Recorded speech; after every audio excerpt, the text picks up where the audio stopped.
साथ जो अध्याय आपका 6 का जो एक्सरसाइज 6.1 है उसे भी हम डिटेल में सॉल्व करेंगे।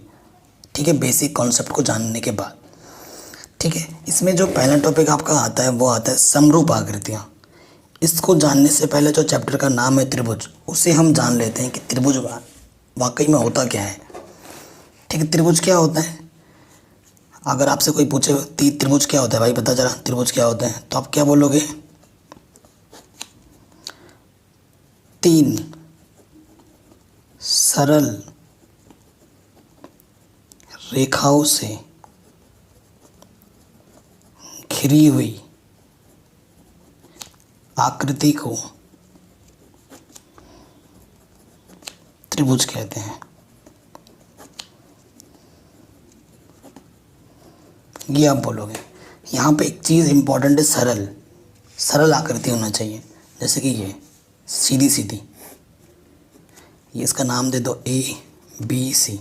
इसके 3 शीर्ष होते हैं, 1 2 3। 3 सरल रेखाएं होती हैं, 2 3। ठीक है, 3 ही कोण होते हैं। और त्रिभुज के तीनों कोणों का मान कितना होता है? त्रिभुज के तीनों कोणों का मान कितना होता है? 180 होता है। ठीक है, इसको पता होना चाहिए आपको। त्रिभुज के तीनों कोणों का मान 180 होता है। इसको हम इस तरीके से भी, इस फॉर्मूले से जान सकते हैं, n-2 गुणा 180। ये फॉर्मूला पता होगा ना आपको। n हमारे पास यहाँ पर कितना है? 1 2 3 है, तो 3 - 2 गुणा 180। अगर बाय द वे भूल जाओ कभी तो 3 में से 2 गया, 1 गुणा 180। सो 180 एकम 180। ऐसे चतुर्भुज के लिए, पंचभुज के लिए आप कोणों का योगफल कितना होगा वो निकाल सकते हो इस फॉर्मूले से। तो त्रिभुज किससे कहते हैं? 3 सरल रेखाओं से घिरी हुई आकृति को त्रिभुज कहते हैं, जिसके 3 शीर्ष होते हैं, 3 भुजाएं होती हैं और 3 कोण होते हैं। तीनों कोणों का योगफल 180 होता है। और त्रिभुज कई प्रकार के होते हैं, ये तो हमें पता ही है। जैसे कि समद्विबाहु त्रिभुज, विषम बाहु त्रिभुज, समकोण त्रिभुज। ठीक है ना, ऐसे ऐसे समद्विबाहु त्रिभुज, ऐसे कई सारे त्रिभुज हैं। तो ये सब हम पढ़ेंगे कि पढ़ चुके हैं। अब जो आपके पहले ही चीज़ जो आप इस 6.1 में वो आ रही है, समरूप आकृतियाँ। समरूप का मतलब क्या होता है? जो दिखने में एक जैसे हों, वाकई में एक ना हो। ठीक है, जैसे कि आपके पास लड्डू दिया जाए, एक छोटा लड्डू है, एक बड़ा लड्डू है, दिखने में एक जैसे हैं, वो भी पीला है, ये भी पीला है, ये भी गोल है, वो भी गोल है, लेकिन मेन डिफरेंस क्या है? ये छोटा है, ये बड़ा है। तो समरूप दिखने में एक जैसे हैं। जैसे कि ये बड़ा वाला वृत्त है और ये छोटा वाला वृत्त है, ये भी वृत्त है, ये भी वृत्त। अंतर क्या है? साइज का। बट समरूप को अगर आपको दिखाना है कि ये वाला वृत्त इस छोटे वाले के समरूप है, तो इस चिन्ह से दिखाते हैं। जैसे कि ये छोटा वाला वर्ग इस बड़े वाले के वर्ग के दिखने में एक जैसा है, तो ये समरूप है। समरूप का मतलब ऐसा चिन्ह है। ये छोटा वाला त्रिभुज इस बड़े वाले त्रिभुज के दिखने में एक समान है, तो ये वाला चिन्ह लगेगा। ठीक है, अब समरूप पता करने के कुछ नियम कानून हैं। कुछ क्या है? नियम कानून है। उस नियम कानून के बारे में आपको मैं बताना चाहता हूँ। ओके, सबसे पहले उस नियम कानून को जानते हैं। देखो, नियम समरूपता की, यहाँ से लिख देना समरूपता के नियम। समरूपता के अगर नियम की बात करें तो पहला नियम यह है कि संगत कोण बराबर होने चाहिए। संगत कोण बराबर होने चाहिए।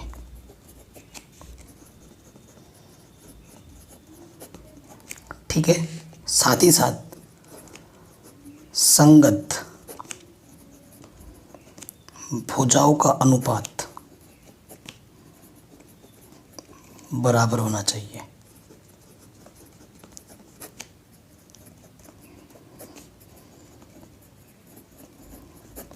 ये दो चीज़ अगर संतुष्ट करते, दोनों के दोनों संतुष्ट होने पड़ेगी, तभी जाके उसे आप समरूप बोल पाओगे। समरूप को दिखाता है कैसे? इस चिन्ह से। ठीक है, याद रहना चाहिए। अब मैं आपको एग्जाम्पल के तौर पे एक त्रिभुज लिया मैंने यहाँ पर, और एक मैंने लिया यहाँ पर बड़ा वाला। ये भी 60 है, ये 40 है और ये 80 है। यहाँ 80 है, यहाँ 40 है और यहाँ 60 है। ठीक है, इसका नाम मैंने दे दिया ABC, इसका नाम दे दिया मैंने PQR। ये 2 हैं, ये 3 हैं, ये 4 है। ठीक है, ये 4 है, ये 6 है, ये 8 है। संगत कोण बराबर होने चाहिए, यानी कि कोण A बराबर किसके है, ये 60 है तो ये भी 60 है। कोण क्यों बराबर क्यों है, दोनों ही 60 डिग्री के हैं। संगत कोण एक बराबर, तीनों बराबर होने चाहिए।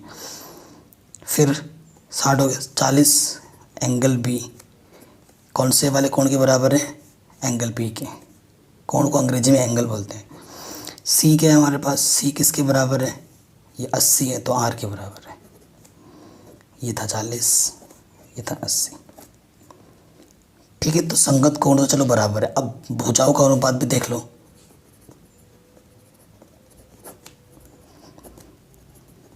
भुजाओं का अनुपात, इसे भी देख लो। भुजाओं का अनुपात देखना है, जैसे कि 2, क्योंकि देखने से ही पता लगेगा। 2 का डबल 4 है, 3 का डबल 6 है, 4 का डबल 8 है, तो ऐसे लेना है। AB बट्टा, अनुपात का मतलब होता है बट्टा, AB बट्टा PR। AB कितना है, 2 है, PR कितना 4 है, 2 1 कम 2, 2 दूनी 4। फिर BC बट्टा PQ, BC 3 है, PQ 6 है, 3 1 कम 3, 3 दूनी 6। ठीक है, फिर क्या है हमारे पास, AC बट्टा QR। AC 4 है, QR 8 है, 4 1 कम 4, 4 दूनी 8। तो देखो संगत भुजाओं का अनुपात, ये तीनों आपस में क्या है, बराबर है। 1/2, 1/2, 1/2, तीनों बराबर होने चाहिए। अगर ये और ये बराबर है और ये बराबर नहीं आ रहा है तो नहीं होगा, तीनों को होना चाहिए। अब आप क्या लिखोगे अंत में, चूंकि संगत कोण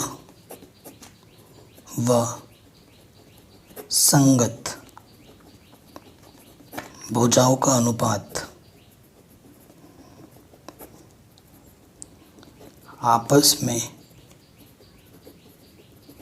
बराबर है, अतः लास्ट में क्या लिखते हैं, त्रिभुज का, अतः त्रिभुज ABC समरूप है, इस ये चिन्ह किसके, त्रिभुज PQR के। इस तरीके से आपको आंसर लिखना है। ठीक है, हो गया आराम से। अब आते हैं प्रश्नावली 6.1 में। ठीक है, सो कह रहे हैं कोष्टक में दिए गए शब्दों में से सही शब्दों का प्रयोग करते हुए रिक्त स्थानों को भरिए। सही शब्द, सभी वृत्त सर्वांगसम और समरूप। अच्छा, सर्वांगसम का मतलब भी समझ लो। सर्वांगसम, सर्वांगसम का मतलब होता है बराबर। सिंपल भाषा में, साधारण भाषा में, मैंने इधर एक जो चीज़ बना इधर भी वही हो, तो सर्वांगसम को ऐसे दर्शाते हैं इस चिन्ह से कि वो दिखने में भी एक जैसा है और बराबर भी है। मतलब एक हाथ में जो, इस तरह हाथ में जो लड्डू है, इस हाथ में भी वही लड्डू है, तो दिखने में भी एक जैसा है और खाने में भी एक जैसा होगा, है ना। तो वो क्या होगा, सर्वांगसम। मतलब दिखने में भी एक जैसा हो और वो चीज़ बराबर भी है। ठीक है, तो पहला क्वेश्चन हमसे क्या बोल रहा है, सभी वृत्त सर्वांगसम होते हैं या समरूप होते हैं। सभी वृत्त का मतलब छोटे बड़े सारे, तो ये वृत्त इसके क्या होगा, कभी बराबर होगा, नहीं हो सकता, समरूप ज़रूर है। तो इनमें से कौन सा ऑप्शन सही हो जाएगा, पहला वाला और सेकंड वाला, समरूप। फिर वैसे ही आ जाओ यहाँ पर, जैसे ही वृत्त की बात बोला था तो सभी वर्ग होते हैं क्या, समरूप।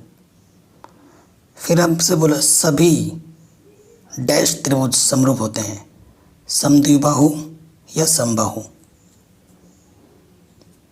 ठीक है, समबाहु, समबाहु का मतलब होता है, देखो द्विबाहु में एंगल अलग अलग हो सकता है, जो हमारा कोण है वो अलग अलग हो सकता है, लेकिन समबाहु में क्या होता है, कोण समान होते हैं। ये इसकी खासियत है। ये भी 60 है, ये भी 60 है, ये भी 60 है, ये भी 60 है, ये भी 60 है, ये भी 60 है। ठीक है, तो कौन से बराबर होंगे, ओनली केवल समबाहु। अब यहाँ पे 2 डैश है, इनको फिल करना है अच्छे से पढ़ के। भुजाओं की समान संख्या वाले 2 बहुभुज समरूप होते हैं यदि उनके संगत कोण क्या हो, बराबर, पहले क्या आएगा, बराबर आएगा नंबर 1 पे, और नंबर 2 पे क्या आएगा, उनकी संगत भुजाएं समानुपाती, तो नंबर ये 2 पे आएगा। तो पहले वाले में ये भरा जाएगा, दूसरे वाले में ये। आराम से हो गया। सेकंड वाले में क्या बोला, निम्नलिखित युग्मों के दो दो भिन्न उदाहरण दीजिए। समरूप आकृतियाँ, समरूप मतलब देखने में जैसी हो, तो एक छोटा सा वृत्त ले लो, एक बड़ा सा वृत्त ले लो, दो दो उदाहरण देने हैं। एक छोटा सा वर्ग ले लो, एक बड़ा सा वर्ग ले लो, ये समरूप आकृतियाँ हैं, ठीक है। और सेकंड में बोल रहे हैं ऐसी आकृतियाँ जो समरूप नहीं हैं, तो देखो ये वृत्त ले लो, ये चतुर्भुज ले लो, ये समरूप नहीं है एक दूसरे के। एक त्रिभुज ले लो और एक क्या ले लो, फिर से एक त्रिभुज ले, एक चतुर्भुज ले लो, ये भी इसके बराबर नहीं है, ये इसके बराबर नहीं है। समरूप है क्या, दिखने में जैसा है क्या दोनों आपस में, नहीं है ना, अलग अलग है। तो ये क्वेश्चन भी हमारा आराम से बन गया। अगले प्रश्न में आ जाते हैं। ये बड़ा शानदार प्रश्न है। देखिए ये 90 90 90 90, यहाँ से कहीं दूर दूर से 90 नहीं है, ये 90 कोण नहीं है। तो यहीं से पता लग गया हमें भाई, यहीं से हमें पता लग गया। हालांकि 1.5 का डबल 3 है, 1.5 का डबल 3, 1.5 का डबल 3, 1.5 का डबल 3, संगत भुजाओं का अनुपात तो भैया बराबर है। तो लेकिन मात कहाँ पे हो रही है, दशमलव हटाया 0 बढ़ गया, 15 कम 15, 15 दूनी 30, तो सारे अनुपात 1/2 1/2 1/2 आएंगे, कोई दिक्कत नहीं है। लेकिन संगत कोण बराबर नहीं है। आप क्या लिखोगे, चूँकि संगत भुजाओं का अनुपात तो बराबर है, परंतु संगत कोण बराबर नहीं है, इसी वजह से यह समरूप नहीं है।